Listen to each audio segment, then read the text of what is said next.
Voici un classement des 20 personnes les plus riches d'Afrique. Aliko Dangote, Nigeria. Valeur nette, 11,3 milliards de dollars. Il a construit sa fortune dans l'industrie du ciment et est également impliqué dans la production de sucre et de farine. Aliko Dangote est un entrepreneur nigérian né en 1957 à Kano, dans le nord du Nigeria. Il est actuellement l'homme le plus riche d'Afrique, avec une valeur nette estimée à environ 11,5 milliards de dollars en 2021, selon Forbes. Dangote a commencé à faire des affaires dès l'âge de 21 ans, lorsqu'il a créé une entreprise de négoce de produits de base, qui a connu un grand succès. Il a ensuite élargi ses activités en investissant dans divers secteurs, tels que l'industrie du ciment, l'industrie sucrière, l'agriculture et les télécommunications. Aujourd'hui, Dangote Group, la société qu'il a fondée, est l'une des plus grandes entreprises du continent africain, employant plus de 30 000 personnes et réalisant un chiffre d'affaires annuel de plusieurs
pays.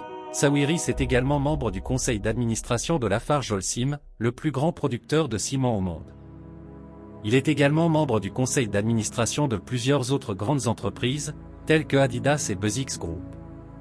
Sawiris est connu pour son engagement envers le développement économique de l'Égypte et de l'Afrique. Il a souvent plaidé en faveur de politiques qui encouragent les investissements étrangers et locaux dans le continent africain. Il est également impliqué dans des initiatives sociales, notamment en soutenant des programmes de développement communautaire et de protection de l'environnement. La réussite de Sawiris est le résultat de son travail acharné, de son engagement envers l'innovation et de sa vision pour un avenir plus prospère pour l'Égypte et l'Afrique. Mike Adenuga, Nigeria. Valeur nette, 7,7 milliards de dollars. Il a construit sa fortune dans les télécommunications et l'exploitation pétrolière. Mike Adenuga est un entrepreneur nigérian né en 1953 à Ibadan, dans le sud-ouest du Nigeria. Il est actuellement l'un des hommes les plus riches d'Afrique, avec une valeur nette estimée à environ 7,7 milliards de dollars en 2021, selon Forbes. Adenuga a commencé sa carrière en tant que vendeur de bibelots à l'âge de 22 ans. Il a ensuite créé une entreprise de transport de marchandises, qui a connu un grand succès. Il a élargi ses activités en investissant dans divers secteurs, notamment les télécommunications et le pétrole. Aujourd'hui, le groupe de sociétés de Mike Adenuga, appelé Globacom, est l'un des plus grands fournisseurs de télécommunications du Nigeria, avec des activités dans plusieurs autres pays africains, notamment au Ghana et en Côte d'Ivoire. Adenuga a également des intérêts dans l'industrie pétrolière et gazière, ainsi que dans l'immobilier. Adenuga est connu pour son engagement envers le développement économique du Nigeria et de l'Afrique.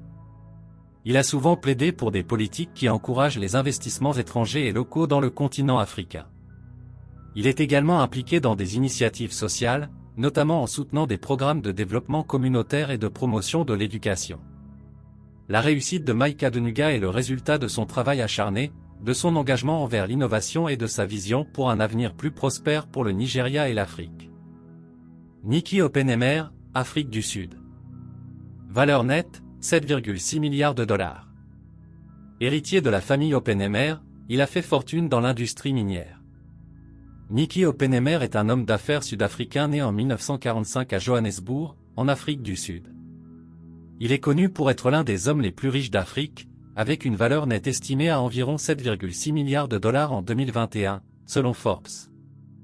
Oppenheimer est le fils de Harry Oppenheimer, lui-même un entrepreneur et magnate des mines de diamants en Afrique du Sud. Nicky Oppenheimer a repris les rênes de l'entreprise familiale, De Beers, en 1998, après le décès de son père. De Beers est la plus grande entreprise de production de diamants au monde, et Oppenheimer a joué un rôle clé dans la transformation de l'entreprise en un conglomérat mondial.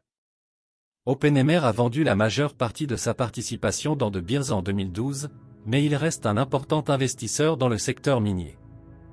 Il est également un philanthrope actif et a créé la fondation Oppenheimer pour l'Afrique, qui finance des projets de développement économique et social en Afrique. Oppenheimer est un défenseur de longue date du développement économique de l'Afrique du Sud et de l'Afrique en général. Il a souvent plaidé en faveur de politiques qui encouragent les investissements étrangers et locaux dans le continent africain. Il est également connu pour son engagement en faveur de la protection de l'environnement et de la conservation de la faune en Afrique. La réussite de Nicky Oppenheimer est le résultat de son travail acharné, de son engagement envers l'innovation et de sa vision pour un avenir plus prospère pour l'Afrique. Johan Rupert, Afrique du Sud. Valeur nette, 7,2 milliards de dollars. Il a construit sa fortune dans l'industrie de la mode et du luxe. Johan Rupert est un homme d'affaires sud-africain né en 1950 à Stellenbosch, en Afrique du Sud. Il est connu pour être l'un des hommes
une valeur nette estimée à environ 3,5 milliards de dollars en 2021, selon Forbes. Rebrab est le fondateur et propriétaire du groupe Cevital, l'une des plus grandes entreprises privées d'Algérie. Le groupe est actif dans plusieurs secteurs, notamment l'agroalimentaire, l'automobile, la construction, l'électroménager et la sidérurgie. Cevital emploie plus de 18 000 personnes et est présent dans plusieurs pays africains, européens et asiatiques. Rebrab est un autodidacte et a commencé sa carrière comme ingénieur chimiste dans une entreprise publique algérienne. Il a créé Cevital en 1998, après avoir quitté son poste de directeur d'une entreprise publique. Depuis lors, il a été un important contributeur au développement économique de l'Algérie et de l'Afrique. En plus de ses activités professionnelles, Rebrab est connu pour son engagement en faveur du développement durable et de l'entrepreneuriat en Afrique. Il a créé la fondation Issad Rebrab pour le développement durable, qui soutient des projets de développement durable en Algérie et en Afrique. Rebrab est également impliqué dans la politique en Algérie. Il a été membre de plusieurs commissions gouvernementales et a soutenu plusieurs projets de développement national. La réussite de Issad Rebrab est le résultat de son travail acharné, de son esprit d'entreprise et de son engagement envers le développement économique de l'Algérie et de l'Afrique. Mohamed Mansour, Égypte. Valeur nette, 4,3 milliards de dollars. Il a construit sa fortune dans l'industrie automobile et la distribution. Mohamed Mansour est un homme d'affaires égyptien né en 1948 au Caire, en Égypte. Avec une fortune estimée à environ 2,5 milliards de dollars en 2021, selon Forbes, il est l'un des hommes les plus riches d'Afrique. Mansour est l'un des membres de la famille Mansour, qui est propriétaire de l'entreprise familiale Mansour Group, l'une des plus grandes entreprises privées d'Égypte. Le groupe est actif dans plusieurs secteurs, notamment l'automobile, l'énergie, la distribution, les services financiers et l'immobilier. Il est également présent dans plusieurs pays du Moyen-Orient, d'Afrique et d'Europe. Mansour a obtenu un diplôme en génie mécanique de l'Université du Colorado aux États-Unis. Après avoir travaillé pour General Motors en Égypte, il a rejoint l'entreprise familiale en 1976. Depuis lors, il a occupé plusieurs postes de direction au sein du groupe, notamment en tant que président de la division automobile. En plus de ses activités professionnelles, Mansour est impliqué dans plusieurs organisations à but non lucratif et caritatives en Égypte. Il est également un fervent défenseur de l'éducation et a fondé la Fondation Mansour pour l'éducation et le développement communautaire, qui soutient des projets éducatifs en Égypte. La réussite de Mohamed Mansour est le résultat de son travail acharné, de son esprit d'entreprise et de sa gestion efficace de l'entreprise familiale. Abdul Samad Rabiu, Nigeria. Valeur nette, 4,2 milliards de dollars. Il a construit sa fortune dans l'industrie du ciment et de l'agroalimentaire. Abdul Samad Rabiu est un homme d'affaires nigérian né en 1960 à Kano, dans le nord du Nigeria. Selon Forbes, sa fortune est estimée à environ 4,2 milliards de dollars en 2021, ce qui en fait l'un des hommes les plus riches d'Afrique. Rabiu est le fondateur et président du groupe BUA, une entreprise diversifiée présente dans plusieurs secteurs, notamment l'agro-industrie, la cimenterie, les ports, l'immobilier et l'énergie. Le groupe BUA est devenu l'un des plus grands producteurs de sucre, de farine et de ciment du Nigeria. Rabiu a commencé sa carrière dans l'entreprise familiale, le groupe Abdul Samad Rabiu, ASR, Group, qui était à l'origine un importateur de riz et de sucre. Il a ensuite créé BUA en 1988, qui a connu une croissance rapide et est devenu un leader dans plusieurs secteurs clés de l'économie nigériane. En dehors de ses activités professionnelles,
de son esprit d'entreprise, de sa vision et de sa capacité à identifier des opportunités dans des secteurs en croissance. Kobeker, Afrique du Sud. Valeur nette, 2,8 milliards de dollars. Il a construit sa fortune dans les médias et la technologie. Kobeker est un homme d'affaires sud-africain né en 1952 à Potchefstroom, en Afrique du Sud. Selon Forbes, sa fortune est estimée à environ 2,3 milliards de dollars en 2021. Becker est surtout connu pour avoir transformé la société de médias Naspers en l'une des plus grandes entreprises de technologie et de médias au monde. Il a rejoint Naspers en 1997 en tant que CEO et a dirigé la société pendant plus de 2 décennies, transformant l'entreprise en une plateforme technologique de premier plan. Sous la direction de Becker, Naspers a investi dans de nombreuses entreprises à travers le monde, notamment le géant chinois de la technologie Tencent, dont l'investissement initial de Naspers a été multiplié par plus de 150 fois en valeur. Naspers a également investi dans des entreprises de commerce électronique, de fintech et de médias en Afrique, en Europe, en Asie et en Amérique latine. En 2021, Becker a démissionné de son poste de président de Naspers, mais reste impliqué dans la société en tant que président non exécutif. En plus de ses activités professionnelles, il est également impliqué dans plusieurs initiatives caritatives et éducatives en Afrique du Sud, notamment la Fondation Becker pour l'éducation. La réussite de Co Becker est le résultat de son esprit d'entreprise, de sa vision et de sa capacité à identifier des opportunités d'investissement dans des secteurs en croissance. Les 10 personnes les plus riches d'Afrique que je viens de vous présenter ne représentent que la moitié de notre liste des 20. La suite, dans la deuxième vidéo. N'hésitez pas de vous abonner sur notre chaîne pour plus de vidéos. Merci.